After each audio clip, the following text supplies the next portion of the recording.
Assistiremos agora o vídeo da Itaipu. Welcome to Itaipu, a beacon of innovation and sustainability in the global energy transition. As the world shifts towards cleaner energy sources, Itaipu stands at the forefront, leading the way with its pioneering efforts in renewable energy. Hydropower, solar, and wind energy are complementary forces in this transition. While solar and wind are intermittent, hydropower provides a stable and reliable backbone, ensuring a consistent energy supply.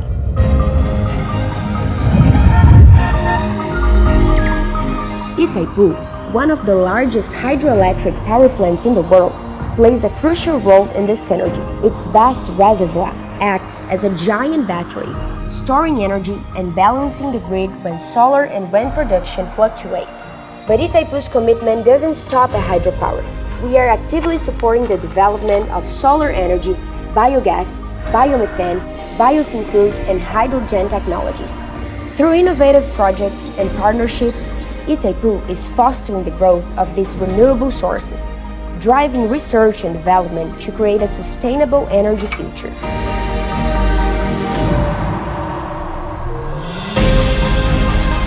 Our initiatives not only contribute to a cleaner environment, but also support local communities, creating jobs and promoting economic growth.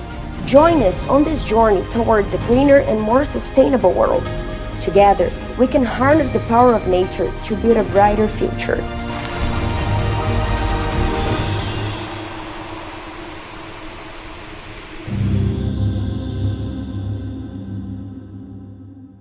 As I said before, we'll now have the first plenary session, and I would like to invite our first keynote speaker, the head of the Renewable Energy Division, Ministry of Foreign Affairs, Lais Garcia.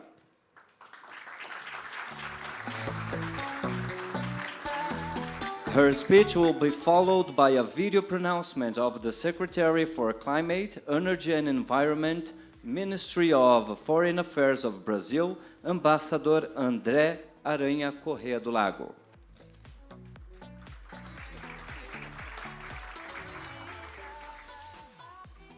Good afternoon. It's such a pleasure to be here today. I've seen a lot of friends, but I also think more friends can be made during these days here.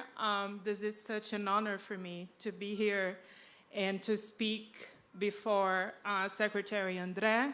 He is the Secretary for Climate, Energy, and Environment of the Ministry of Foreign Affairs, and also my boss. But he is very sad he was not able to be here today. He is at the Biodiversity COP in Colombia, Cali. But he asked me to say hi and thank you everyone for being here.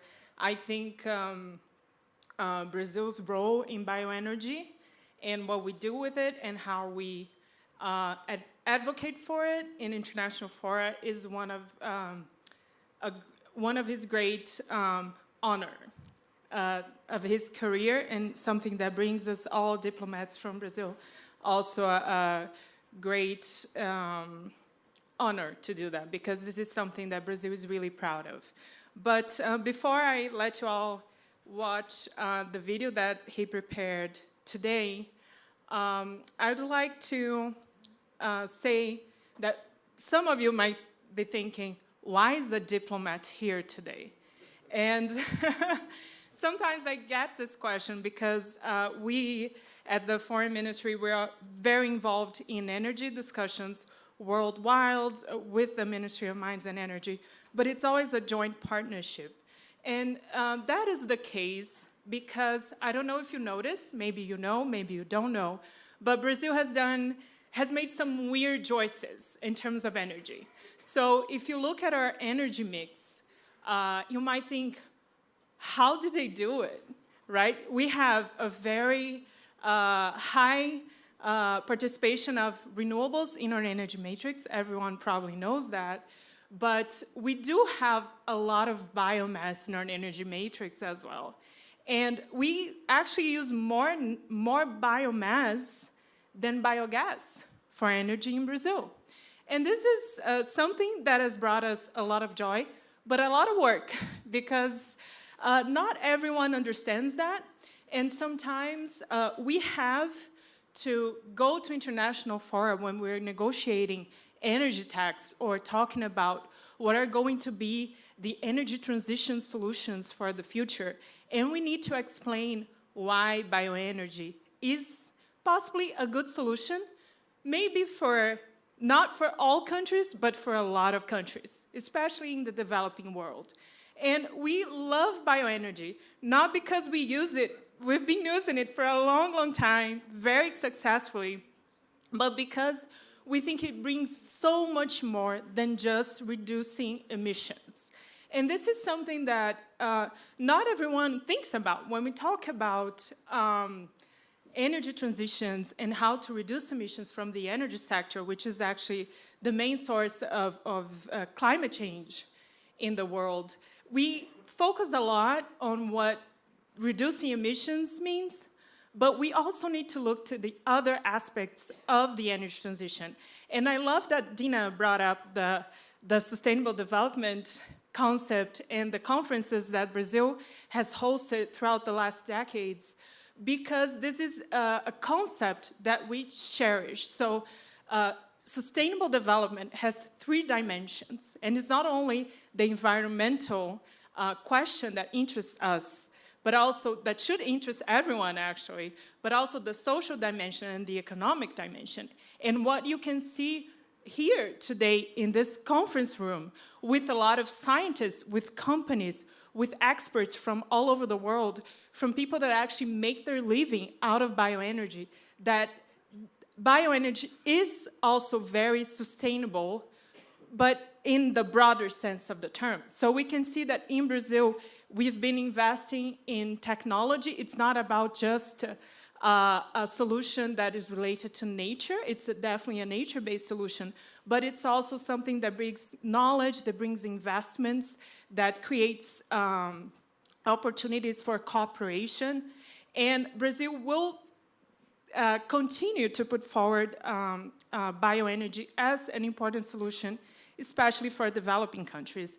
And this year has been especially great for bioenergy. And I almost always say this is the bioenergy year, because it's been really beautiful and fulfilling to see that our work from many, many decades ago has culminated in a G20 communiqué that really reiterates the importance of sustainable fuels for the energy transitions and brings other topics to the table that Brazil believes need to be addressed if we want to increase production and use of bioenergy in the world. And one of these topics, and we will further develop that in different sessions, I'm not going to talk too much about it, is the question of carbon accounting, how you assess sustainability, how you can come up with common or at least consistent criteria for assessing the sustainability. And this is a conversation that Brazil is very keen to have and promote, because we think that we need to qualify this debate. This debate needs to be scientific. This debate needs to be based on science, based on data. And this is something that we are very keen to continue doing, not only now for the G20 that just, fortunately, just ended, at least for energy transitions 2 weeks ago, but also we'll continue to do so and discuss those things during our COP30 presidency that is coming up next year in Belém. So thank you so much for being here. And I will invite you all to watch Ambassador Delagos' video. Thank you.